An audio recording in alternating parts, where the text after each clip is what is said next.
Ова е елитната, така наречена функционерска зграда во Скопје, веднаш до новата железничка станица.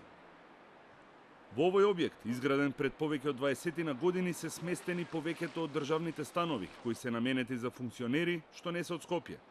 Одлучивме да провериме кои и какви се становите кои им се нудат на функционерите, откако во јавноста излезе информација дека министри изнајмуваат станови од приватни лица, а за нив државата плаќа по 400 евра кирија секој месец. Ова е станот број 39, гарсонјера на 7-миот кат, која со месеци седи празна.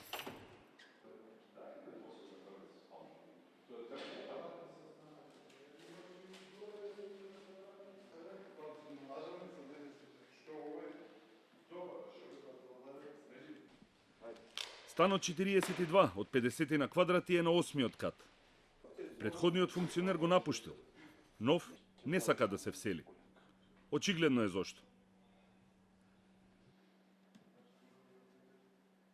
Топ тема на ваша страна истражуваше зошто министрите се одлучиле да бараат и изнајмуваат стан од приватно лице, кога државата има своји станови кои се наменети токму за нив, за функционерите.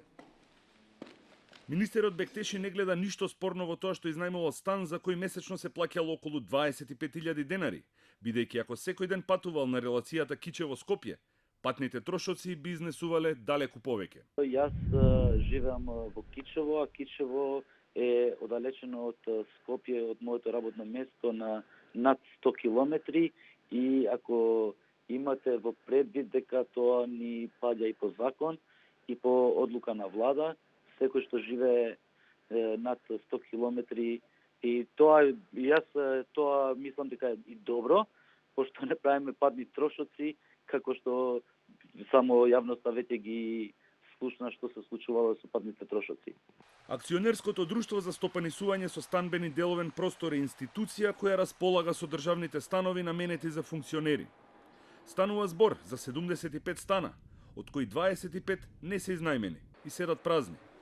Најголем дел од становите наменети за функционери се токму во оваа, функционерската зграда.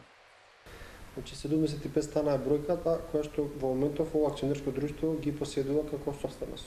Од тие 75 стана, во моментов 25 стана се слободни и чекаат на понатамошно постапување, односно доделување на идни функционери и службени и за службени потреби, а останатите станови се веќе доделени на одредени функционери и лица кои што користат службени станови. Поголемиот дел од тие службени функционерски станови се наоѓаат на територија на град Скопје и тие се сместени во зградата која што се нарекува популарно функционерска зграда.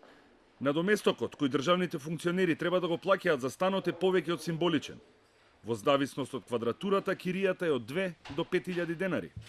Доколку за еден стан просечен, да кажам, од 50 на квадрати се плаќа закупнина од 250 до 300 евра месечна закупнина, овде за истиот стан може да се плати од 2 до 3.000 денара закупнина. Генерално, закупнината на сите овие станови, во зависност од нивната квадратура, односно нивната површина, се движи од 2 до 5.000 денара на месечно ниво. Тогаш зошто 25 стана зјаат празни и зошто функционерите одлучиле да изнајмат други станови далеку поскапи од овие?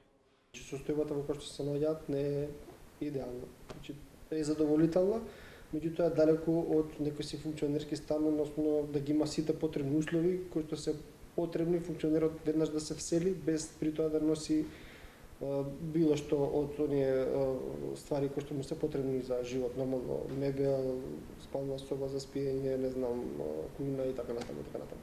Значи имаат основни услови, мислам дека имаат кујна, некои од нив немаат ни намештај и така натаму.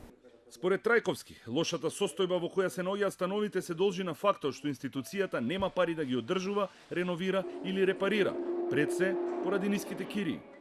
Генерално лошата кондиција се должи на можеби недоволното одржување на тие станови.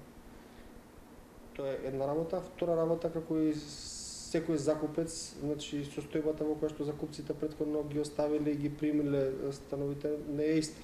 За тоа дали еден функционер ќе добие државен стан или пак ќе му биде одобрена кирија на државен трошок одлучува Комисија за станбени прашања во владата.